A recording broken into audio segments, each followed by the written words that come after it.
بسم اللہ الرحمن الرحیم۔ آج ہم لوگ قصص النبیین کا سبق نمبر 7 قصۃ یوسف علیہ السلام پڑھیں گے۔ من البئر الی القصر، کنویں سے محل تک۔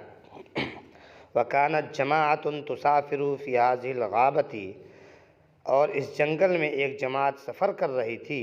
وعطشوا فی الطریق، اچانک راستے میں ان لوگوں کو پیاس لگی۔ وبحثوا عن بئر، اور انہوں نے کنواں تلاش کرنے لگے۔ ورأوا بئرا، اور جب کنویں کو دیکھا، فارسلوا الیہا رجلا، تو انہوں نے ایک آدمی کو اس کی طرف بھیجا، لیأتی لہم بالماء، تاکہ ان لوگوں کے لیے پانی لائے۔ جاء الرجل الی البئر، کنویں کے پاس ایک آدمی آیا۔ وادلی دلو، اور اپنے ڈول کو ڈال دیا۔ ونزع الدلو، اور ڈول کھینچنے لگا۔ فإذا الدلو ثقیلۃ، چنانچہ ڈول بھاری ہو گیا۔ واخرجها فإذا فی الدلو غلام، اور جب نکلا ڈول میں ایک بچہ۔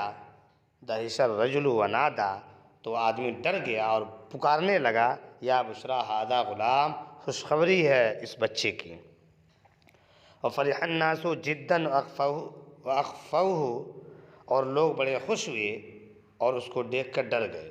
وصلوا الی مصر، اور وہ لوگ یعنی مسافر مصر کے بازار میں پہنچے۔ واقاموا فی السوق ونادوا، اور بازار میں کھڑے ہو گئے اور پکارنے لگے، من یشتری ھذا الغلام، من یشتری ھذا الغلام، اس غلام کو کون خریدے گا، کون خریدے گا اس غلام کو۔ اشتری العزیز یوسف بدراہم معدودۃ،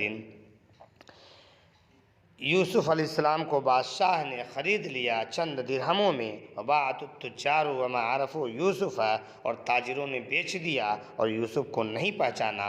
وذهب به العزیز الی قصرہ، اور بادشاہ یوسف علیہ السلام کو لے گیا اپنے محل کی طرف۔ وقال لامرأته اکرمی یوسف، اور کہنے لگا اپنے بیوی سے یوسف کی عزت کرنا۔ انہ ولد رشید، بے شک یہ نیک لڑکا ہے۔